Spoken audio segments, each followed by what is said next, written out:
O ministro do Supremo Tribunal Federal, Luiz Roberto Barroso, disse que o Congresso Nacional tem o poder de decidir sobre a prisão após condenação em segunda instância. Em entrevista aqui ao nosso colega, querido repórter Afonso Marangoni, da Jovem Pan, Barroso, que foi voto vencido no último julgamento sobre o tema, afirmou que a questão só vai andar no Legislativo se a população se mobilizar. Então solta aí, Robson.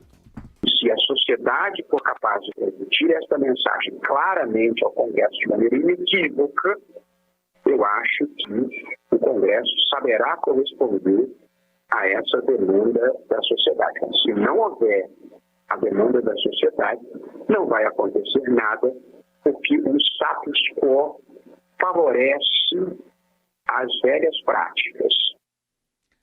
E o Barroso disse ainda que durante o período em que vigorou o entendimento foram firmados muitos acordos de colaboração premiada e classificou a mudança como um retrocesso. A gente apontou isso aqui também, né, Augusto? Como acabar com a prisão após condenação em segunda instância desestimula a colaboração premiada, porque o sujeito não se sente ali com uma prisão iminente também, da qual ele queira se livrar, contando dos crimes dos quais ele tem conhecimento. E o que o Barroso está dizendo é o que a gente disse em 2019 inteiro, né, Augusto? A necessidade da pressão popular para que os criminosos não fiquem impunes. E daí também a minha cobrança ao presidente da República que encare e mostre para a população que o Congresso Nacional está querendo se livrar da cadeia. Aqueles parlamentares, obviamente, que estão votando medidas a favor da libertação precoce. Diga aí, Augusto. É isso mesmo. A gente passou 2019 repetindo algumas obviedades, né, que os brasileiros têm de ouvir. E eu vou começar minha participação neste ano repetindo algumas. O Brasil vai ser o que o povo quiser que seja. O povo determina o futuro do país. Não há homens providenciais, né? Ninguém vem, como o Lula acha que veio, né? Designado pela divina providência para salvar o país que ele afundou. Isso não existe. Não existe. O povo determina o seu destino. Para isso, ele tem de mostrar ao Executivo, ao Legislativo, ao Judiciário, mas sobretudo ao Legislativo, porque lá estão os chamados representantes do povo, o que ele quer. E o povo quer a possibilidade do começo do cumprimento da pena depois da condenação em segunda instância. Então tem de mostrar isso aí nas ruas também, pressionar o Congresso, porque aí, e agora eu vou repetir uma frase que eu disse reiterei aqui várias vezes no ano passado, continua verdadeira, o Congresso faz o que o povo quer.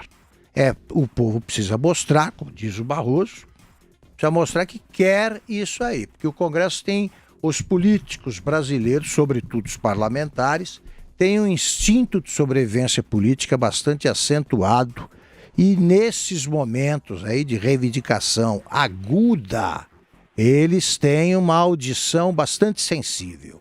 O aparelho auditivo fica mais sensível.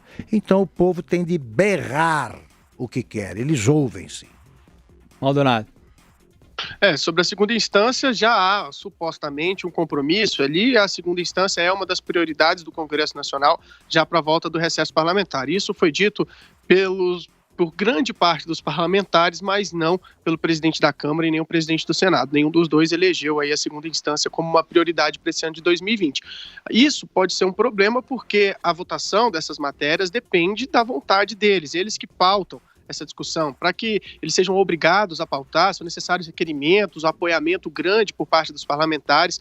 Então, para que essa questão da segunda instância de fato passe pelo Congresso o mais rápido possível, há de contar sim com o apoio aí do presidente da Câmara e do presidente do Senado. De qualquer forma, entre os parlamentares, tanto na Câmara quanto no Senado já é praticamente unanimidade. Mais de 50 parlamentares são favoráveis aí à mudança de entendimento para garantir a prisão após a condenação ser confirmada pela segunda instância da Justiça. Já na Câmara, onde tem 513 parlamentares, muitos deles enrolados com a Justiça, a situação fica um pouquinho mais complicada, mas as vistas ali para a gente, em on, como a gente fala aqui no jargão jornalístico, né, que assim, de fato confirmando essa informação, a maioria dos parlamentares também apoia a mudança de entendimento. A ideia do presidente da comissão especial que foi criada para discutir a PEC da segunda instância, lá na Câmara dos Deputados, o deputado Marcelo Ramos, é já começar aí uma série de audiências públicas já em fevereiro. Eles já convidaram os 11 ministros do Supremo,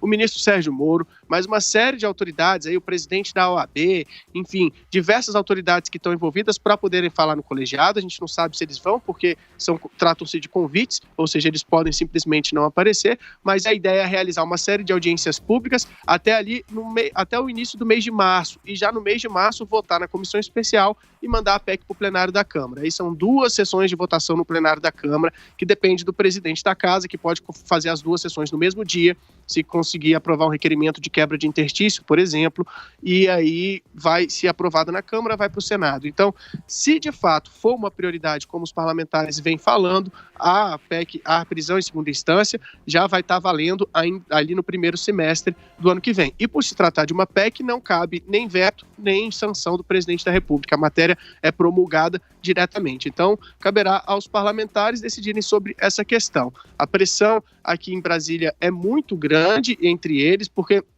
como eu disse, às vistas, todos eles afirmam apoiar a medida, mas ali nos bastidores, todos eles têm um certo medo. Tem um amigo que está enrolado, tem um parente que poderia ser solto, que poderia ficar preso. Então, todo mundo tem ali os interesses que a gente não consegue apurar muito bem.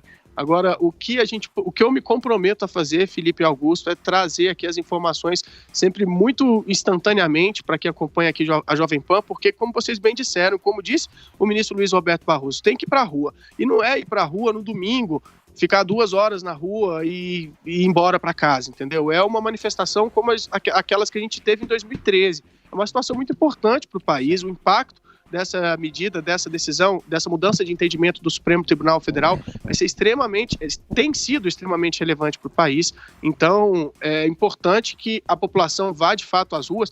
Uma coisa que tem funcionado muito é ir lá no Facebook, no Twitter, no Instagram do seu deputado e do seu senador e começar a pressionar ele lá, publicamente. Isso tem ajudado muito a fazer com que os parlamentares sigam de fato o que querem, a parcela da sociedade que os elegeu.